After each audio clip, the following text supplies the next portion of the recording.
Olá, hoje é dia 21 de abril de 2020. Resolvi fazer mais um vídeo, uma forma de videoaula, de interação em momento de epidemia, de isolamento social, e escolhi o tema pesquisa bibliográfica e documental em tempos de isolamento social. Eu gostaria de explicar que esse assunto me veio à tona inicialmente por uma turma de mestrandos que me procurou para tratar do assunto, porque obviamente nesse momento de isolamento em escala planetária para se evitar a contaminação e a proliferação do Covid-19, várias instituições de ensino superior, todas praticamente, no caso do Brasil, suspenderam suas atividades acadêmicas e estão mantendo outras atividades, né? Por exemplo, o funcionamento de hospitais, escola, aulas por meio de aplicativos de videoconferência, enfim. Mas é um momento de insegurança jurídica, de aflições, de incerteza. Então eu gostaria de compartilhar com vocês algumas ideias sobre como fazer pesquisa nesse momento difícil. Bom, nós temos prazos a cumprir para a conclusão de trabalhos de graduação, mestrado, doutorado. As universidades, as instituições que regulamentam isso já tomaram um conjunto de medidas para flexibilizar esses prazos. Isso varia de uma instituição para outra, mas a pergunta que fica é: quais os desafios que eu devo enfrentar neste momento para superar as dificuldades? Bom, primeira questão, eu penso que a gente tem que manter o foco nos nossos trabalhos, evitar a procrastinação, especialmente nas redes sociais, e de uma certa maneira se reinventar enquanto pesquisador, e para isso a gente pode se valer de todo tipo de tecnologia disponível neste momento. Celulares, smartphones, né? Aplicativos como WhatsApp, Skype, enfim, outros que a gente utiliza para interação virtual. É uma possibilidade, eu vou começar a explicar isso. A primeira questão, assim, pontual, é repensar com a participação da orientadora, do orientador, do co-orientador ou co-orientadora, o tema da pesquisa em termos de problemática. O que se quer fazer com a pesquisa? Quais são as perguntas, as questões que se deseja responder?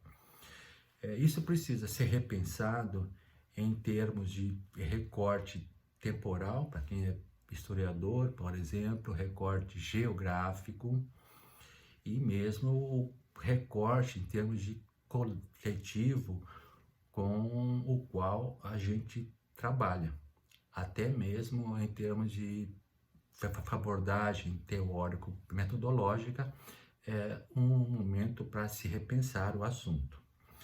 Então, vamos ver alguns exemplos. Se eu estudo epidemias, que é um tema que várias pessoas estão tratando agora, repensando e pensando seus estudos antigos sobre o assunto, quem for trabalhar com pessoas LGBT ou LGBTQI, enfim, comunidades indígenas, quem for trabalhar com antigos processos de ocupação humana, como se faz na arqueologia, isso tudo precisa ser repensado, não apenas do ponto de vista do tema, mas também do ponto de vista da sua execução, da fiabilidade, considerando o contexto que nós vivemos de isolamento social.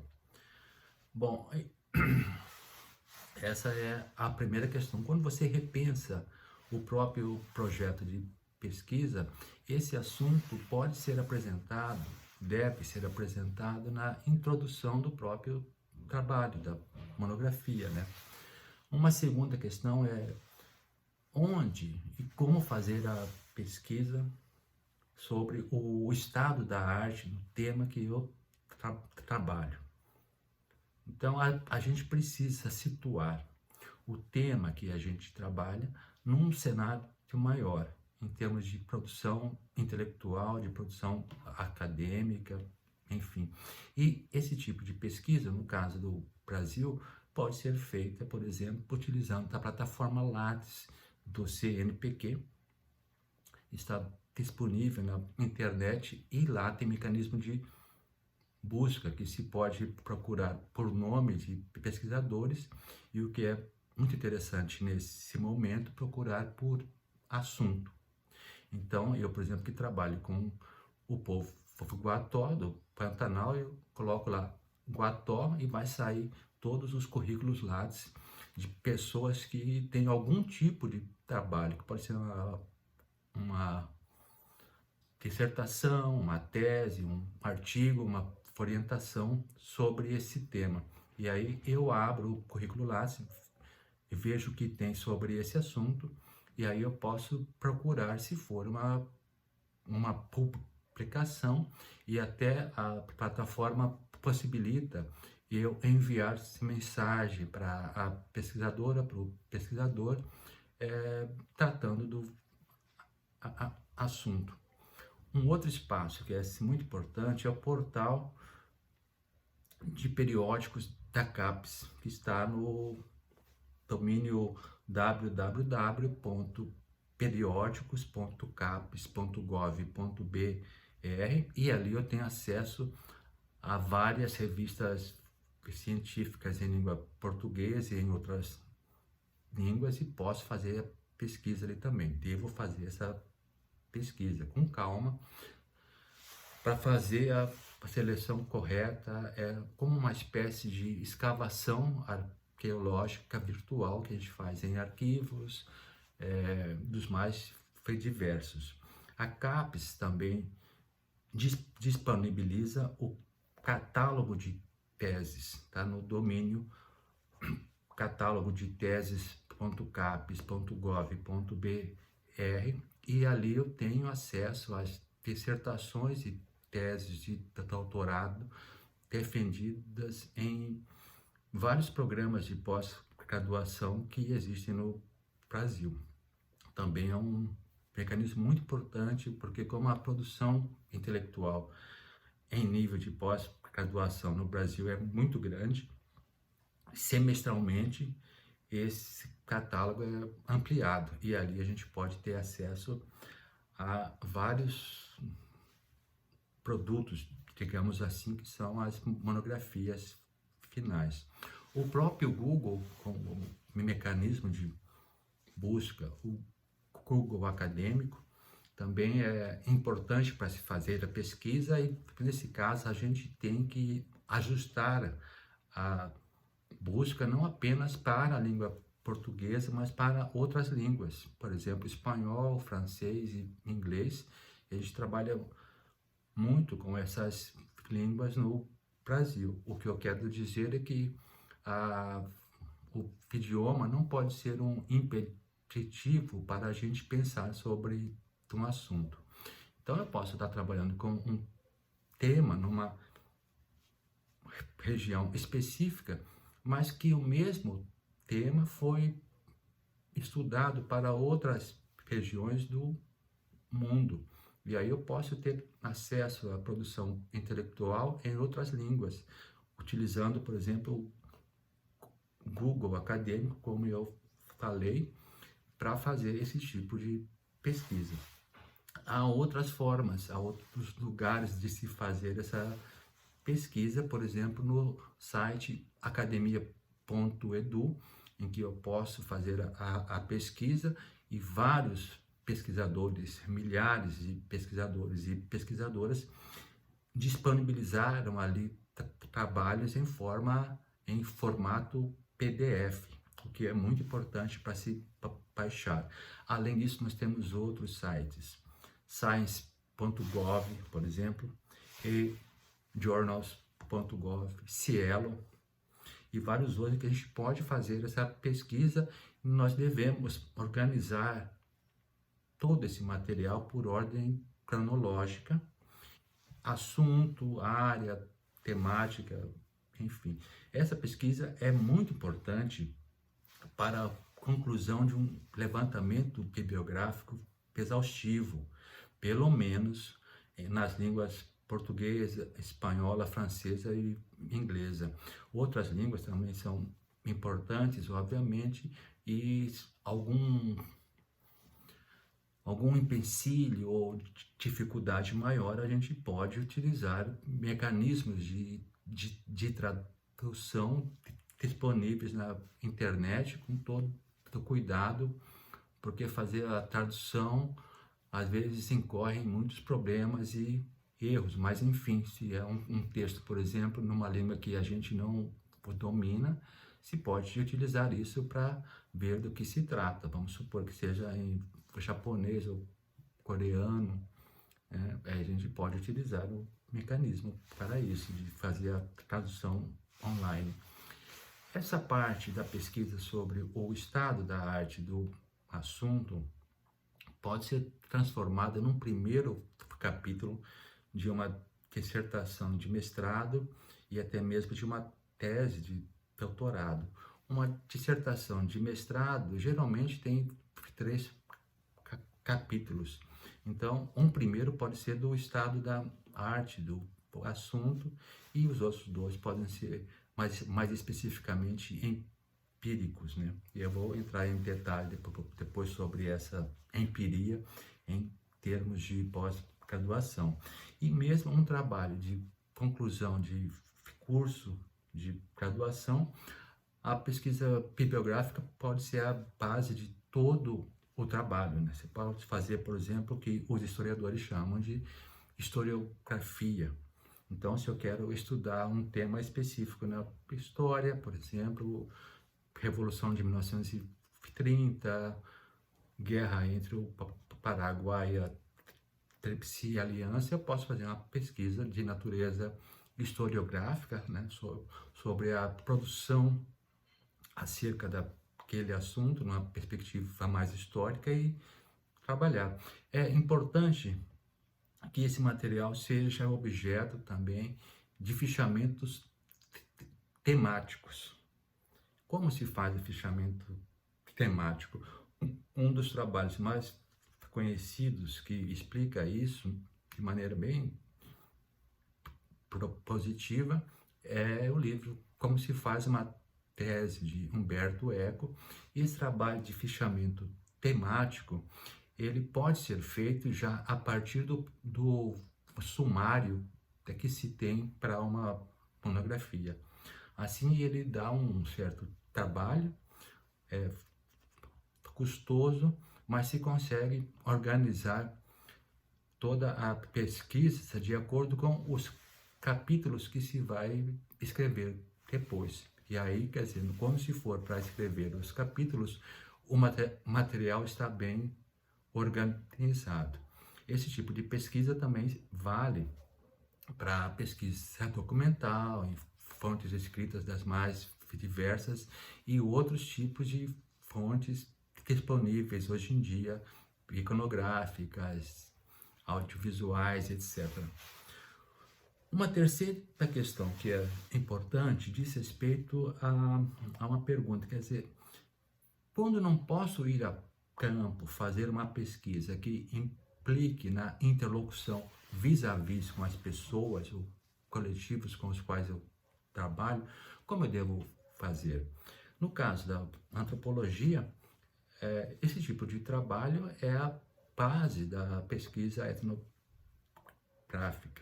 E já que a gente não pode entrar nesse momento, por exemplo, em comunidades indígenas ou quilombolas, ou trabalhar com outros coletivos humanos, nós podemos manter a interlocução com as pessoas via telefone, WhatsApp, videoconferência, e podemos gravar isso tudo com a devida anuência ou autorização das pessoas, que pode ser pelo próprio áudio, né?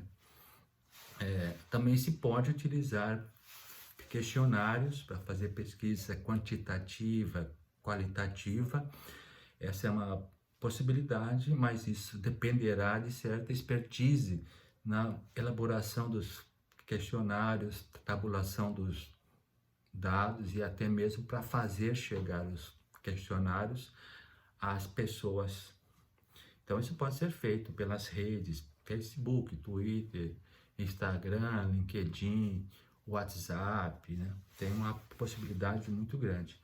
Uma quarta questão diz respeito às pesquisas que podem ser feitas em arquivos disponibilizados na internet, como os da Biblioteca Nacional e do Museu do Índio, no Rio de Janeiro, dentre tantos outros, né? Eu faço também esse tipo de pesquisa e pela internet tenho tido bons resultados para ter acesso a mapas antigos, correspondências, relatos, enfim, que foram digitalizados e disponibilizados na internet. Então isso facilitou muito, porque, por exemplo, a época que eu fiz mestrado na primeira metade da década de 1990, como não havia isso tudo disponível virtualmente, porque também não tínhamos a internet como temos hoje em dia,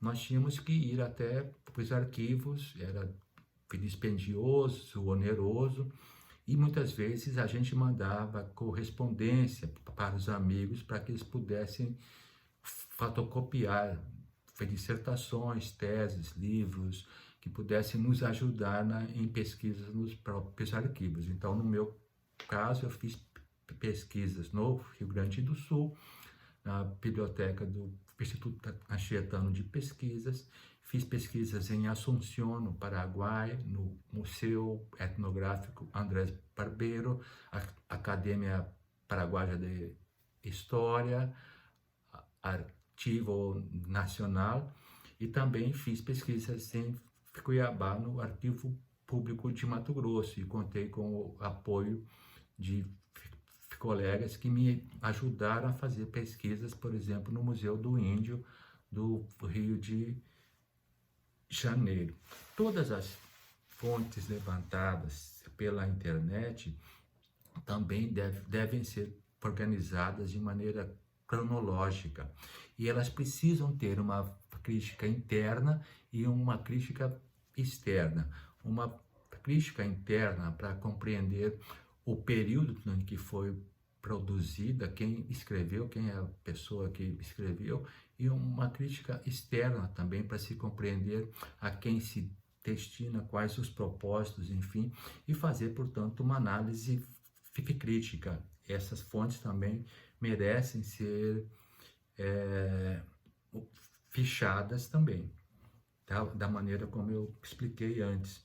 E a gente pode fazer ainda pesquisas em jornais virtuais e outras fontes disponíveis na internet. Hoje em dia, os jornais também têm sua versão para a internet, e diversos assuntos podem ser estudados dessa maneira. Há uma quinta questão que é muito importante nesse momento, que é a reorganização e organização do próprio sumário, do TCC, da dissertação de mestrado e da tese de doutorado. Por meio do sumário, a gente tem o caminho que se deve nortear nesse momento, né? E aí eu sugiro, com todo respeito, que as pessoas não façam um capítulo teórico, especialmente nas dissertações de mestrado. As dissertações costumam ter 3 capítulos, há algumas com mais, enfim, mas em geral tem 3 capítulos, e às vezes as pessoas são, digamos, seduzidas a elaborar um capítulo teórico. E nem sempre a teoria apresentada nesse capítulo dialoga com a empiria apresentada nos capítulos posteriores. Então, eu sugiro que a discussão teórica, metodológica, seja apresentada de maneira sucinta e objetiva na introdução. Então, uma dissertação ou uma tese tem introdução, os capítulos, a conclusão, um item de fontes e bibliografia ou referências bibliográficas, anexos, etc. Então, essa parte de discussão mais teórica, a parte geral, entra na introdução, que é, na verdade, uma parte, digamos, uma apresentação do projeto em que a gente explica o tema, o caminho teórico, metodológico percorrido, as fontes utilizadas, enfim. E nós podemos organizar, aí tem uma questão muito importante, os capítulos sob forma de artigos, pensando numa organização dessa maneira, até porque lá mais à frente você pode pegar um capítulo e transformar num artigo. Então, como que eu tenho sugerido a meus orientandos, especialmente nesses últimos anos, que os capítulos tenham primeiro item, considerações iniciais, e aí pode ser apresentado uma discussão teórico-metodológica pontual para esse capítulo, os conceitos utilizados, fontes, etc. E depois vem os itens específicos e, no final, as considerações finais do capítulo. Então, ele acaba tendo uma formatação que lembra de um artigo científico. Eu costumo orientar para se fazer dessa maneira, para não fazer aquele capítulo teórico, metodológico que muitas pessoas utilizam, mas obviamente isso depende da relação que se estabelecer com a pessoa responsável pela orientação. Então, cada pessoa que orienta de uma maneira, né? A sexta questão, por exemplo, que muitas pessoas perguntam, por exemplo, quem trabalha em laboratório, por exemplo, com análise de material arqueológico, como se faz na arqueologia? Quem está fazendo análise de material lítico, cerâmico, ósseo, de metal, enfim, como fazer nesse momento? É um momento difícil. Então, se nesse período agora que nós estamos aqui, primeiro semestre de 2020, se conseguirmos fazer o estado da arte do assunto e tudo mais, já temos material para a qualificação. E a parte mais empírica, essa que depende de pesquisa ali em laboratório, de analisar restos de alimentação humana, indústria lítica, cerâmica, enfim, nós podemos esperar para o próximo semestre, em que provavelmente haverá uma flexibilização do isolamento social e se espera que isso seja feito com testagem em massa das pessoas e a adoção de medidas rigorosas para evitar a proliferação do Covid-19. Nesse momento é importante dizer que o país não dispõe de uma quantidade enorme de leitos de UTI com respiradores mecânicos para ir atender a um número grande de pacientes. Nem o Brasil possui isso, nem outros países em sua maioria. Então, a medida do isolamento social é uma medida preventiva e mitigadora para evitar um número altíssimo de mortes de pessoas, né? Bom,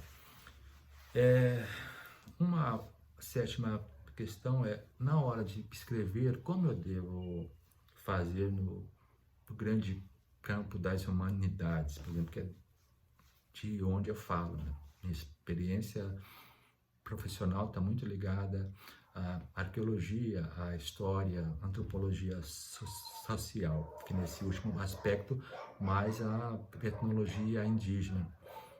A escrita é algo muito importante nas ciências humanas e sociais e muitas vezes somos seduzidos a um discurso que às vezes é mais político e menos, digamos, científico com todas as aspas, porque ele está desprovido de empiria ou de referências bibliográficas. Então, a escrita é algo primordial nas ciências humanas e sociais, e às vezes eu costumo brincar dizendo que uma das coisas que a gente poderia se evitar ou retirar da nossa redação é o próprio gerúndio.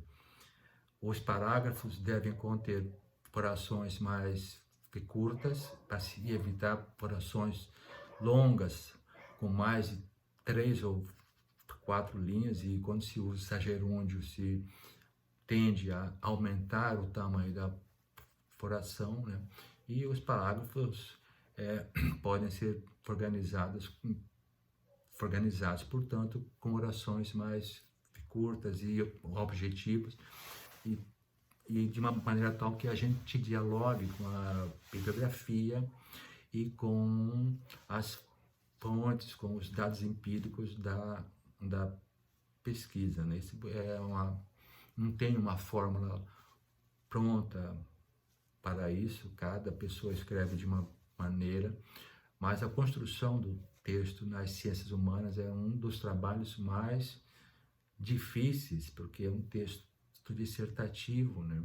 É diferente de outras áreas em que as pessoas levam muito tempo fazendo uma pesquisa empírica, acompanhando um experimento, então se gasta muito tempo com isso, se organiza os dados e o texto em que se analisa é mais curto, né? O que não tira o mérito, não o torna menor em relação aos textos das ciências humanas, mas nas ciências humanas há uma produção, digamos, literária, né? Então precisa escrever isso e se evitar um pouco de um proselitismo político, que às vezes a gente vê em alguns textos, com todo o respeito, mas às vezes é muito discurso político e pouca análise, não tem embasamento empírico, sabe? Então isso empobrece um pouco alguns textos. Não me levem a mal, não sou um positivista ou um positivista radical, mas o que é importante a gente levar em consideração, e eu levo isso em consideração, é que uma vez perguntaram para o Claude Lévi-Strauss o que ele achava do trabalho do professor Darcy Ribeiro. E ele disse que o trabalho mais importante do professor Darcy Ribeiro seria os Cadilvéus, que é um livro dele. E o repórter pergunta para o Lévi-Strauss, mas não seria o povo brasileiro? E ele disse o seguinte: para um povo brasileiro é um trabalho importante, porém datado, tem uma análise teórica ali, mas os Cadilvéus têm uma base etnográfica. Essa base etnográfica pode ser interpretada de outras maneiras, e assim o Lévi-Strauss indicava esse como o trabalho mais importante do Darcy Ribeiro, que ele conhecia. Pode haver discordâncias, mas chama a atenção de que a base empírica, quando bem organizada, ela é eterna, ao passo que a interpretação dos dados é pautada por um momento, por algumas ideias, problemas, as respostas que costumamos dar aos nossos afetos e desafetos, etc. Né? Bom, e finalmente, o que é importante numa oitava questão, e reforçando o que eu disse anteriormente, é que nós devemos manter o foco, ter uma disciplina de estudos, de trabalho, que a gente tenha um horário para trabalhar em casa. No caso do isolamento social, ninguém vai estar te fiscalizando sobre isso, então cabe a você mesmo estabelecer o seu tempo de trabalho. Eu costumo sugerir, com todo respeito, que umas 8 horas por dia, de segunda a sexta e umas 4, 5 horas no sábado, é uma carga horária muito boa, né?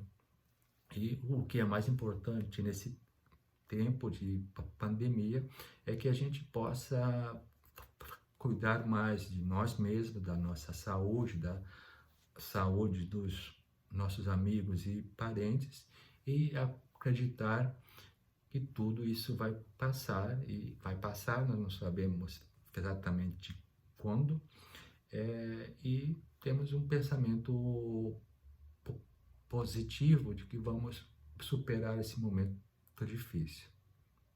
Eu acredito que tudo dará certo no final. Então, um grande abraço para vocês. Se gostaram de mais esse vídeo, por gentileza, se inscrevam ao canal, podem fazer as sugestões, as críticas e, sendo possível, eu também peço que vocês convidem a outras pessoas a fazerem o mesmo, tá bom? Um grande abraço e fiquem bem.